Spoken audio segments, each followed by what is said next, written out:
Yo, what's up mga bok? Nagbabalik ang inyong sealer na makulit na si Bok, short for Jambok. Well, mga bok, yung mga discussions natin mga bok, matagal-tagal na po kung walang upload.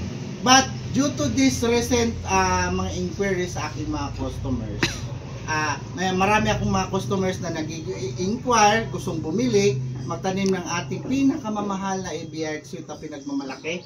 So, without further ado, but before anything else mga bok, kung hindi pa kayo naka-follow, naka-subscribe sa aming YouTube channel, please do share, like, and follow na rin po at click the notification bell.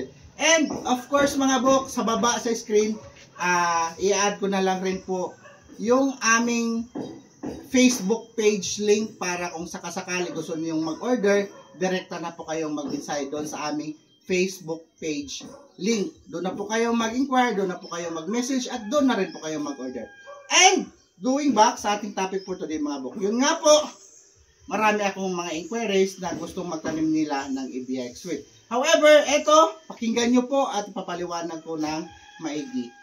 This one mga bok, tingnan nyo lang po, obserbahan nyo yung mga dahon. Yung shape, yung kulay, tsaka yung ano niya, yung texture niya, magaspang. Ito po ay ABX suite na seeds o tinanim na ABX suite. So, yan po yung nagiging dahon niya. Tingnan nyo po ha. Yan. So, mabilis siyang lumaki, mabilis siyang tumaas. ABX suite pa rin siya, pero kita nyo, yung dahon iba na.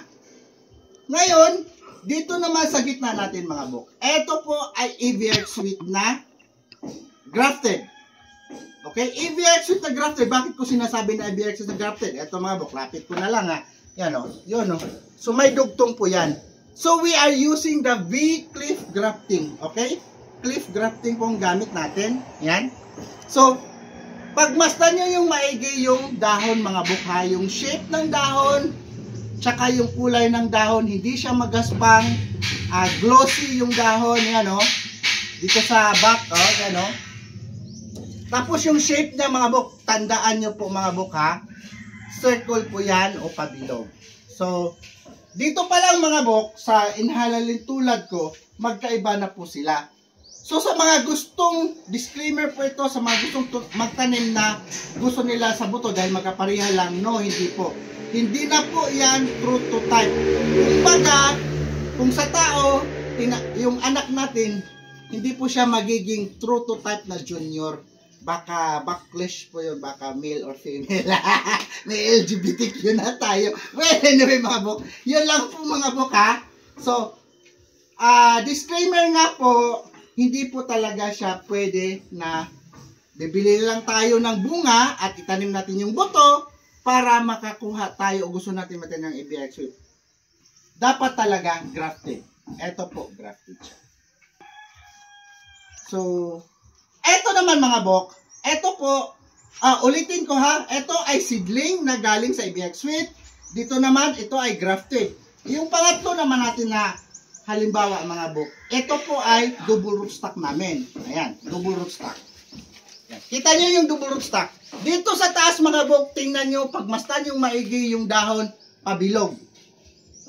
Yan o, pabilog. So, yan po ay palatandaan na pure ABX suite po yung eto, yung tanim natin. Now, dito sa baba, paki-focus my loves, meron dito sumibol. Yan o, meron dito sumibol.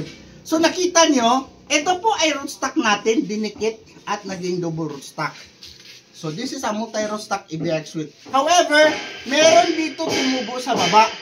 Pero atin pong pagmasdan at atin pong obserbahan ulit, dito sa taas, yung dahon, bakit siya pabilog at dito iba? Pero same sila na puno. Yun po ay palantadaan po na hindi po talaga true to type yung naging offspring niya, yung galing sa buto.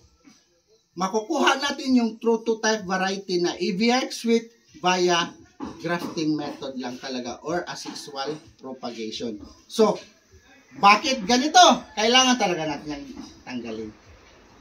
So, kailangan natin itong tanggalin para hindi magiging kaagaw sa nutrients. Kasi mas mabilis itong lumaki yung yung ano natin, yung galing sa rootstock, ito, mas mabilis itong lumaki kaysa dito. So, kailangan natin itong tanggalin. Gamit lang kayo ng cutter o ito, gamit ko ngayon is ano naman, budding knife. So, yan. Ito pa, oh, kita nyo. So, kita nyo yung dahon, no? Magkaiba talaga. Yan, no? Pahaba na, oh. So, wala na.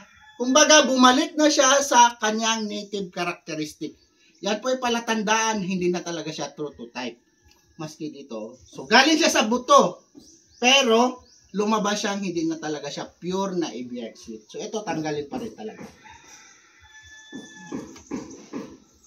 So, ayan. And I hope malinaw yan. Kung gusto niyong umorder, mensahe lang kayo direkta sa aming FB page. Ciao!